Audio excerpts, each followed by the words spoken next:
really sure what happened there. I know Dana had some trouble the other week, so I'm not really sure what's going on, but Facebook, and I did this once in my VIP group. Well, I go live a lot in my VIP group, but I was doing, of course, it was the unbox of my Fizzy store, and Facebook just kept cutting off on me. It was terrible. So we're going to try again. Hopefully it will... Hey. Hopefully I'm just going to pick up where I left off so you can go ahead and watch part 1, and hopefully we'll be able to get through the rest on this video. If not, I apologize. Maybe I'll post a video and just post it for you guys. Hey, Cassie. So finding vendor events, you definitely want to know your area. If you're familiar, if you've lived in your area for a while, you want to make sure that you're just taking in different events that are going on. My family and I were big event and festival people, so it's always, we'll go to an event and it's like, well, wow, I need to remember this for next year because I could be a vendor at this. And so pick and choose. It's really great to attend events and see how well attended they are. So that's a really great way to identify events that you want to do in the future. Just mark them down in your calendar. Usually about 6 months out, start looking for those events to start booking. Look on the website for contact information to contact the coordinator. Ask if you can be put on an email list so that you are aware when events are booked. I just signed up for one in February, and it was an event that I found out the first year. And it was just about a couple weeks before. Of course, they were advertising for the event, and it was perfect.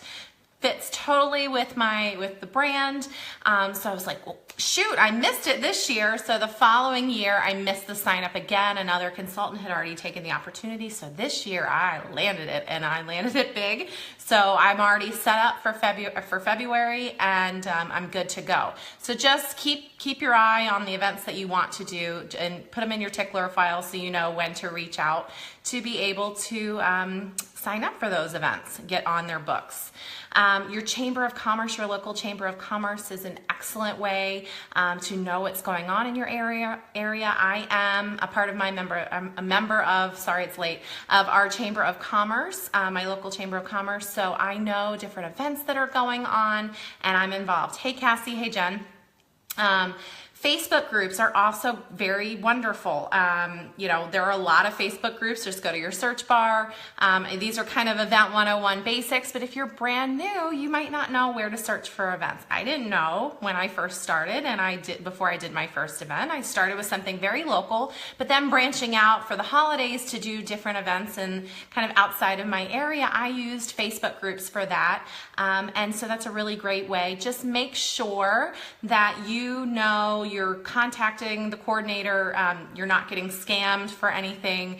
It's really great to ask questions like, have they ever done an event in this area before? And maybe if they have a list of references of vendors who have vended with them in the past. That would always be great. A lot of small churches, that's a great place to start with events because they're low cost. You're going to recoup your money quickly. Sometimes they can be a little bit slower, but certainly it's kind of a way to break out and to kind of ease into the event market without going and spending $100+ on a table. That's how I did it. So I would recommend that. Certainly, again, they can be a little bit slower, so don't be discouraged, but it's a great way to kind of test the waters to see if events are for you, if you like them. And so I don't claim to be the expert on events. I've certainly done my fair share of them, but there are women within Posh, within any direct sales company, who build their business exclusively on events. They love events. They thrive in them. I like to do a mix. Again, it's something I kind of work throughout the year. I tend to do a lot more of them around the fall time and the holidays, just because people like gifts. I just like the having the quick cash and carry available, and they tend to move very well. Products move very well because we have a lot of very giftable products. So networking is also really great. Just ask people if they know of different events that are going on. one of the best ways to network is once you get into an event, make sure you're networking with the other vendors and the coordinator of that event. When I first set up my booth at an event, I like to network and be very friendly with all of my surrounding vendors. I will take them a little packet of samples, pamper them, and just really get to know them. And it's great to have like a booth mate. If you have to excuse yourself to go to the bathroom, they can watch your booth.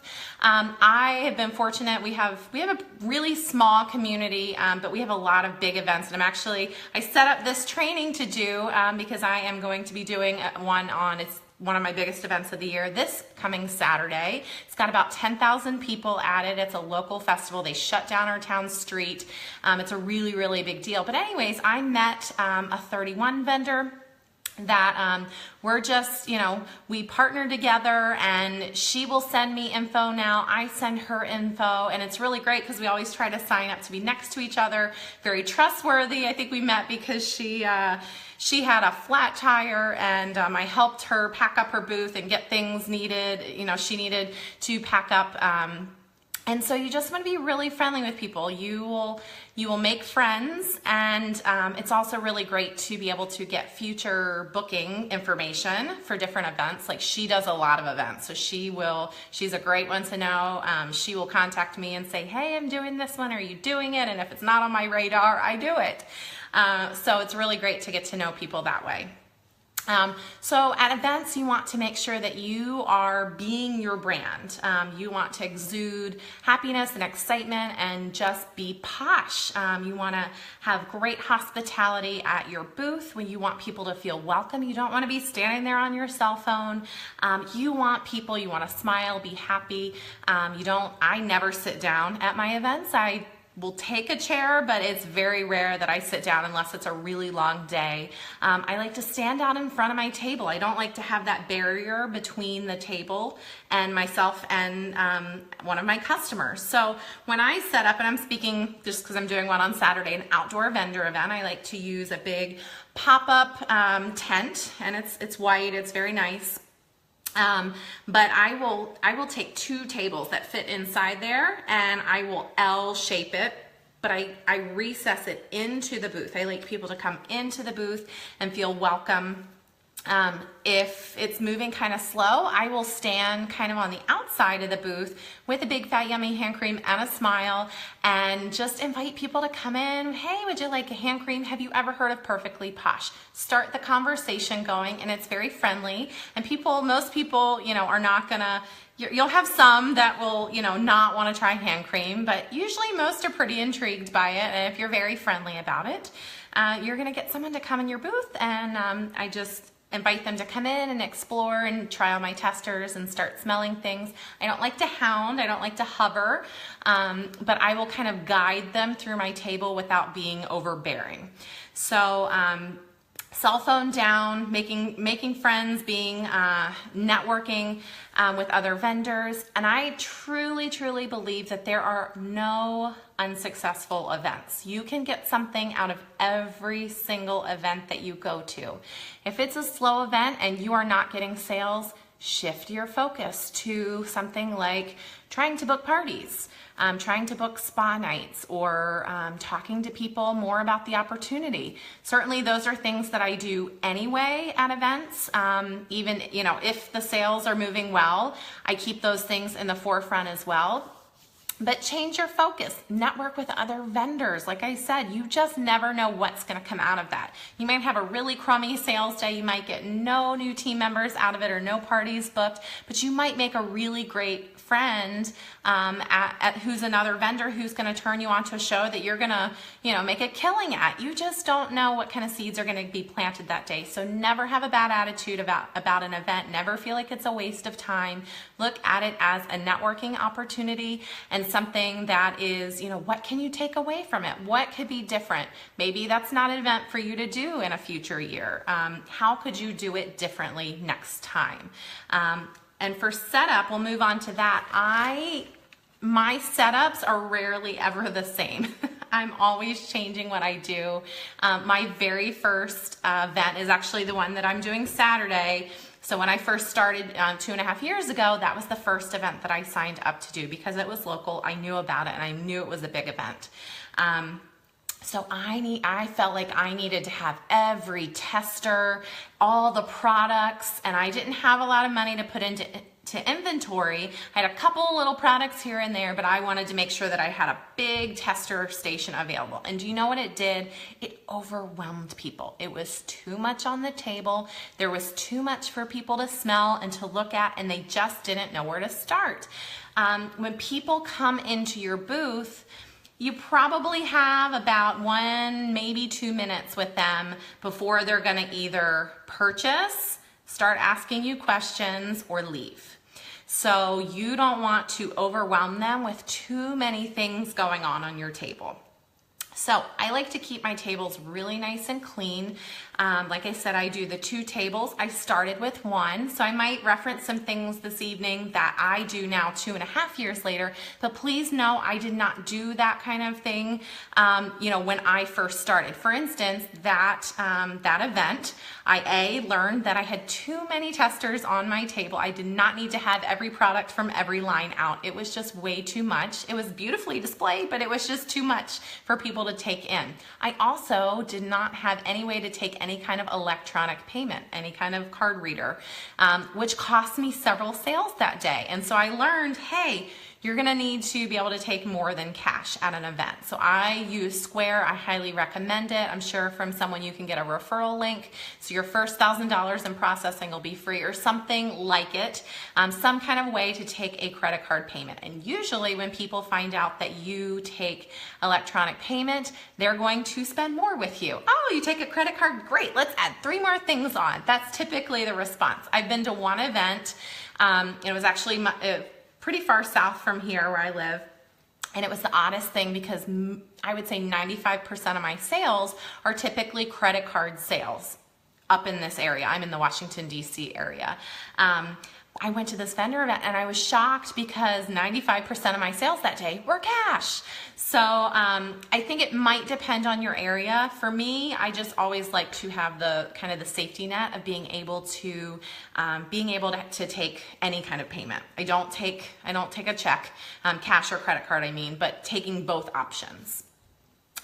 So what do I have at my events? I have a clean table. I use a nice black tablecloth that I got from Amazon, really inexpensive. I think I used my Perks at one point to get the Posh tablecloth that goes over. You certainly don't have to have that. I didn't have it for my first event. It was something that I acquired over time. But I am a big stickler, and just because I came from event planning in my previous life before Posh, I am a big stickler with tablecloths that touch the floor. I don't know why, it's just something that was like ingrained into my head, but I just think it looks cleaner, it looks neater, and it's really nice at vendor events because you can hide your stuff under your table and no one's gonna see bins and trash and stuff that's under your table. It's a much cleaner look. I'm also a big fan of not having not having the yard sale effect, if you will. So things like just strewn all over your table. I really think it's important to create some height to your table. So however you do that, certainly you don't have to have a bunch of fancy displays. When I started, I would take boxes or like plastic crates that I would store my products in to take them there, and I would drape like a nice clean piece of cloth. Yep, hide all the crap. That's right, Cassie. Nice clean piece of cloth and put it and create some kind of elevation to the table so I could create like another little nook of products that I wanted to draw focus to. So I just think that when you put everything out on the same level, it just kind of looks like a yard sale. Group things in baskets by lines, and it's much more visually appealing to people. People will be much more apt to come into your booth to check things out, and will be less intimidated because they're grouped by product type and their different heights, so it just creates a lot of visual interest. But you can definitely do that on the cheap. You don't have to have a lot of fancy displays and racks and things. Those are things that I've acquired now over time, but certainly not something that I started with. And you can make do with what you have, okay? Look around your house. I'm sure you have bowls and baskets and things that you can make use of to add some visual design to your table. So at events, like I said, I don't do a ton of them, but I keep a small inventory, not anything that's huge. At my first event, like I said, I didn't have very much. I had just a couple of random products, and I offered to place, because it was local, I offered to place a group order. And what I did was I just said, hey, today, I have a couple people would ask about this product or that product. Yes, I have that one. You're welcome to take it home. No, I don't have that one, but I'm placing a big bulk order. I live locally, and I would be happy to place that order for you, give you free shipping, and then it's great customer service for me because locally I was delivering to people and just getting to know them face to face, creating that relationship.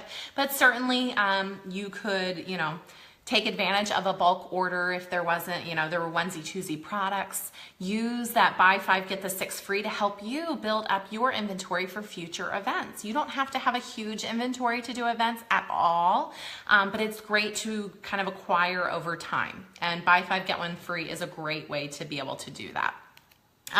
So I like to carry chunks.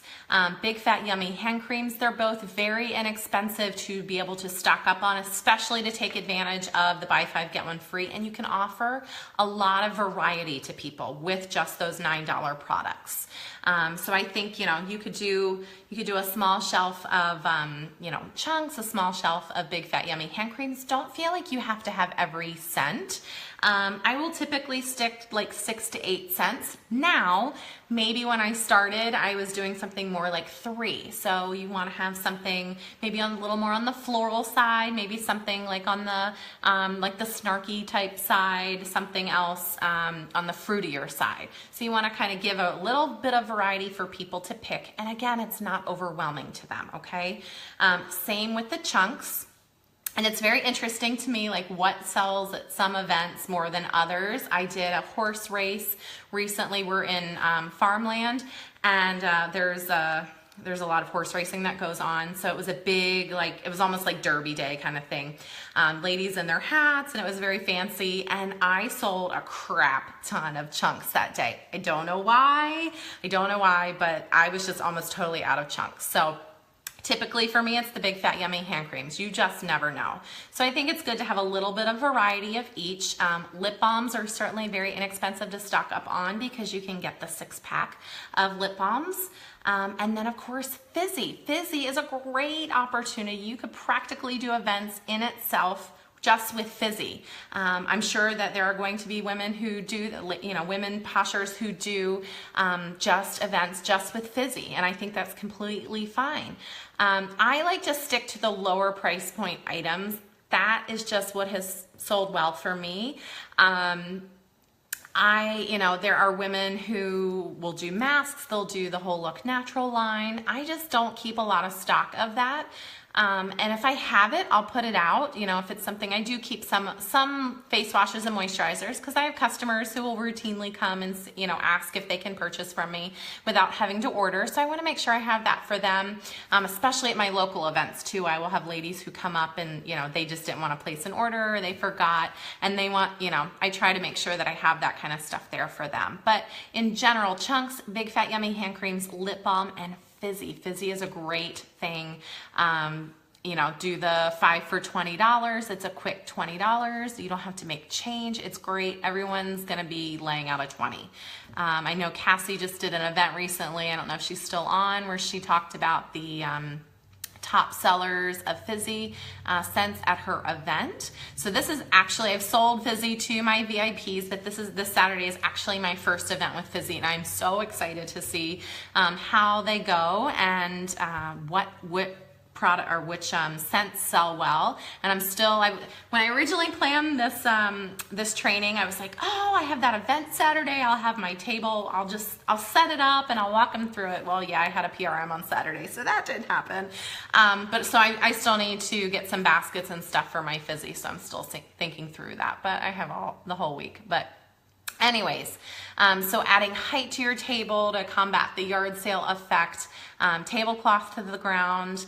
When you are prepping for your event, make sure you have a go bag. I call it my go bag.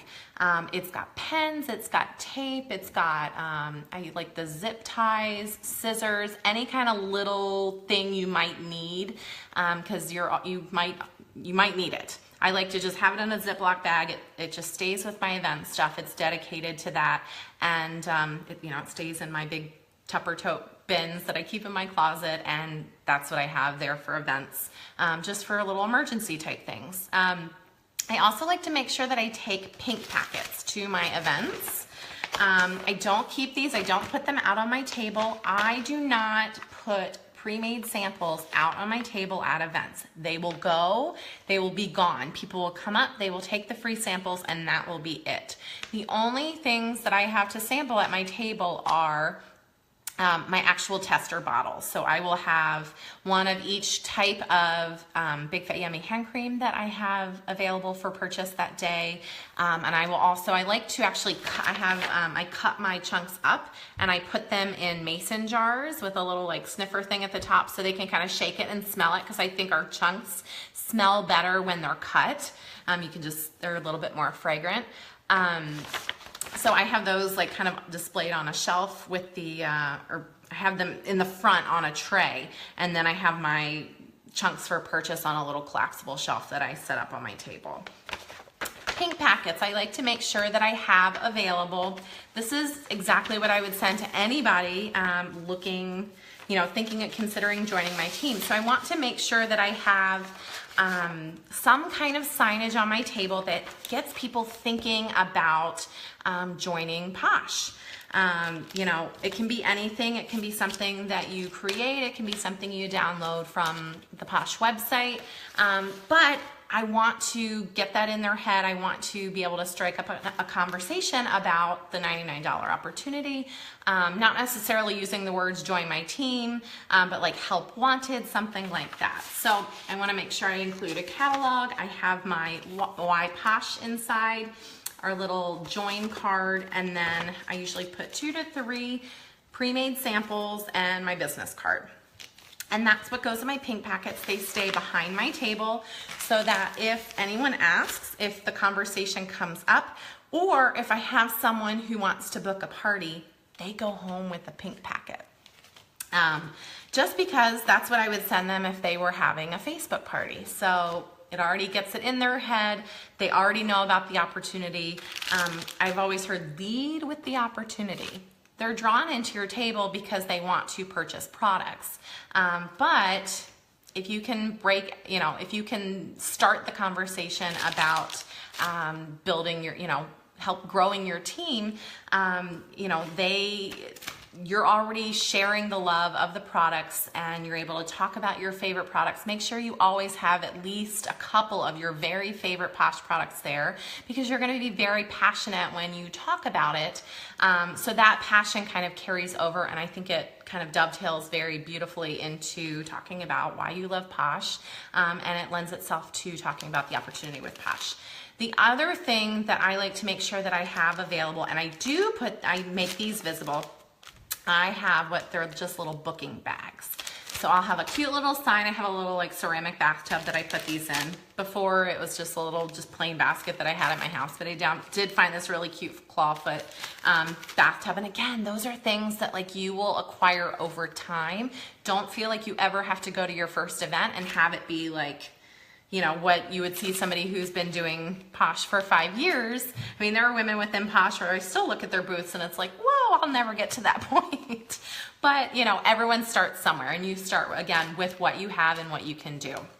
So this is a great way. This is one of my favorite ways to use my old prepackaged samples. I will put them in my booking bags and I put them on my event table, and I make them visible. I put a cute sign about book a spa night, take home a bag today.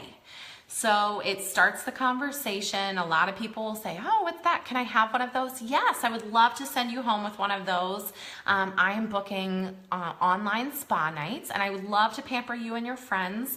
And I would love to send you home with this cute little pampering pack of goodies. Let's pick a date when that would work for you. So I'm putting the date down on the calendar. Of course, you're getting the contact information. A lot of people, yeah, that sounds great. They want to take something home. They want to take something home that's free. So they will take the pampering pack home. Now, to me, you know, if they break the event, they decide not to hold it, it's really not that big of a loss to me. They're samples that, you know, they're older samples that it's not a great loss. But it's just a great way for them to be able to take something home. You're offering them a gift. It's kind of like a risk-free gift to me, because, you know, they're older samples and it's a great way to get rid of them, but it's a great way to try to fill your calendar. So if you've never utilized booking bags at your events, put them out, make them cute, and people are gonna be like, oh, what's that? Can I take one of those home? So it's a great way to try to get events booked at your event. So I have talked a lot. I don't even know if anybody's still on. Yep, we have 9 people. Awesome. Do you have any questions for me? Can I help you with anything when thinking through an event? Again, never feel like you have to carry a huge inventory at events. A lot of people will say, well, I don't have any inventory, and that's okay. Certainly, most people when they go to an event want to take something home that day. You know, not a lot of people typically are going to order, you know, you're going to go and you're going to feel like, oh, you're going to have to do a lot of follow-up afterwards to be able to make that sale afterwards if you're not carrying something before. But it's not impossible to do that. You can certainly, you can go to an event, you can take orders at an event. That's doable, but just know it's going to be a little bit of extra work for you after the event. And events can be a lot of work.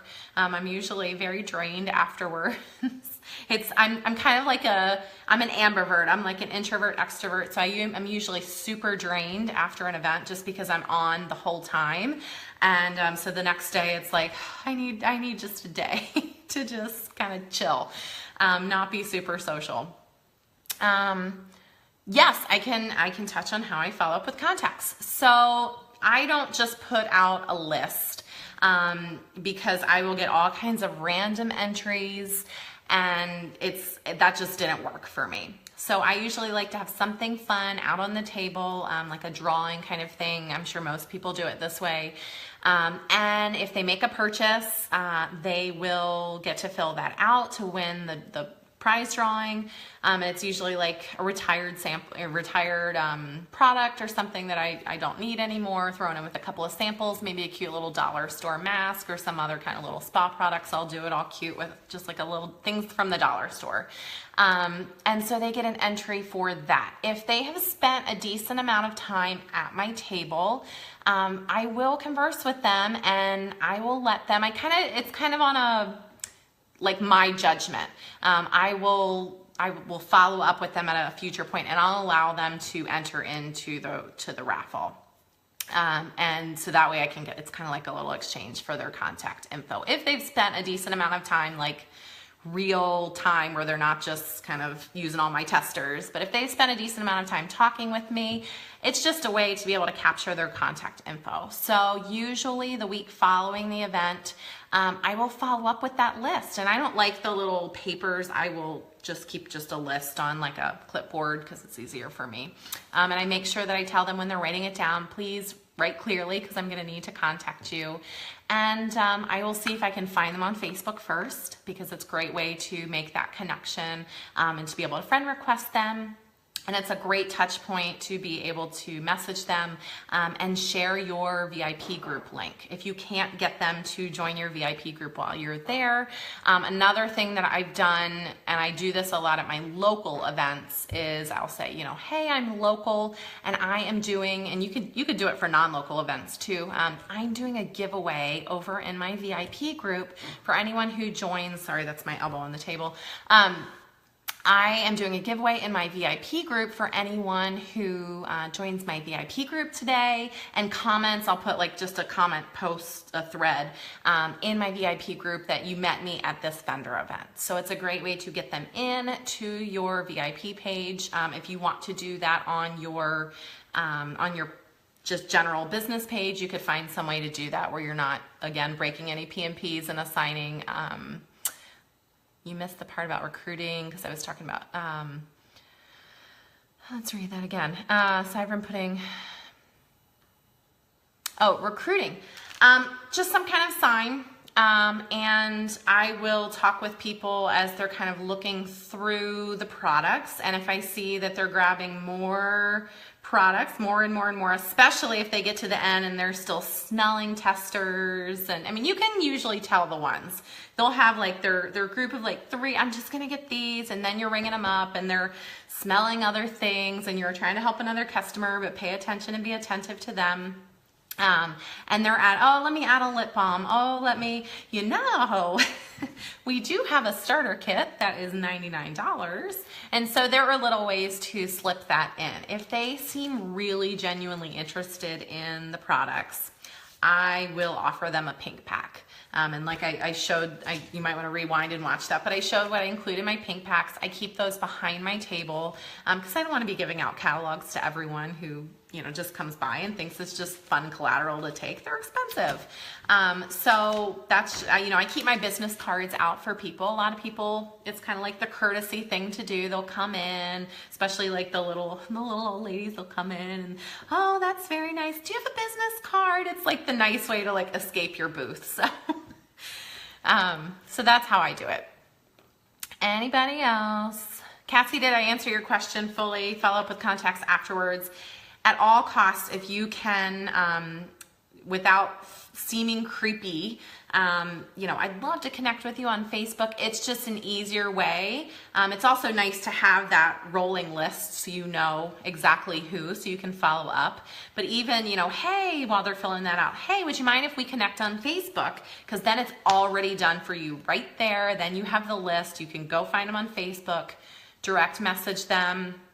And you know, if they joined your business page, your public business page, you can invite them over into your VIP group where you do giveaways and other fun things. So I always feel like that's a great way to get them in, because then, you know, they're already connected. And so they're part of your funnel at that point. Yes, you absolutely have to follow up. It does nothing for you if you don't follow up afterwards. You will never hear from those people again. I say that. That's 99.9% of the time you're never going to hear from those people again if you've made no way to contact them, to be in touch with them, to follow up, to thank them for their order. Make sure you star people who did purchase from you at the event so you can thank them again. Thank you so much. If you weren't able to get them into your VIP group, then make sure you send them the link to be able to do that, whether that's through email. You can do it that way. I typically don't text people unless they say, oh yeah, text me. That's just not a general first point of contact for me that I feel comfortable with. Some people might, and that's completely fine. Again, everybody does it differently. So yeah, absolutely have to follow up. I will say that I had, and this is kind of goes into like the planting seeds where you just never know. I had someone who found my public business page, and anybody who joins my public business page, if they don't come through a party, I don't recognize the name, I will reach out to them and, you know, thank them for joining my page, ask them if they've ever heard of Posh, how they found me, and if I can send them a pack of samples. And so this woman said, oh yeah, we met at, you know, such and such vendor event. And I actually did remember, like after she said that, I remember she was pregnant. Like I just remembered certain things about our conversation, and she had bought some hand cream, so she came and found me. And do you know, she found me, I guess apparently I did not do a good enough job following up with her after the fact, but she found me. And I've also had people come in through, this is another point that I wanted to make about labeling your products. Make sure that if you sell any kind of cash and carry, that you are labeling your products. Please label your products. I have acquired customers from people who purchased somewhere and they don't remember, they had no connection to the consultant.